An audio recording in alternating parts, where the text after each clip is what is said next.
আসন্ন ছবিতে creative producer হিসেবে কাজ করলেও পরিচালনায় রাহুল মুখোপাধ্যায়ের ওপর নিষেধাজ্ঞা বহাল রেখেছে ফেডারেশন। শুক্রবার directors association of eastern India ও ফেডারেশনের পক্ষ থেকে একটি বৈঠক হয়েছে। সেই বৈঠকেই রাহুল মজুমদারকে ক্রিয়েটিভ প্রডিউসারে অনুমতি দেওয়া হলেও পরিচালনায় সাসপেনশন বহাল রাখা হয়েছে। তার জায়গায় ছবি পরিচালনা করবেন সৌমিক হালদার। ফেডারেশনের সভাপতি বলেছেন, মুখ্যমন্ত্রী মমতা বন্দ্যোপাধ্যায় কখনোই ইন্ডাস্ট্রিতে কাজ বন্ধ রাখার সমর্থন করেন না। সেই ভাবনা থেকেই এই সিদ্ধান্ত নেওয়া হয়েছে। বৈঠক শেষে বেরিয়ে সুদেষ্ণা রায় বলেছেন, আপাতত রাহুল মুখোপাধ্যায় ক্রিয়েটিভ প্রডিউসার হিসেবে কাজ করতে পারবে। 27 জুলাই থেকে ছবিটির শুটিং শুরু হবে। প্রসঙ্গত, ফেডারেশনের নিয়ম ভেঙে বাংলাদেশে ছবি করার অভিযোগে পরিচালক রাহুল মজুমদারকে 3 মাস সাসপেন্ড করা হয়েছে।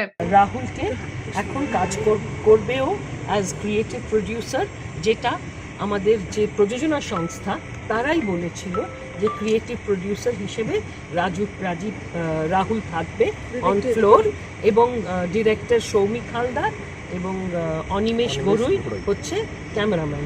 তো এটা বহাল রয়েছে এবং ওর সঙ্গে ও ফ্লোরে থাকলেও সবাই কাজ করবে, শুটিং শুরু হবে।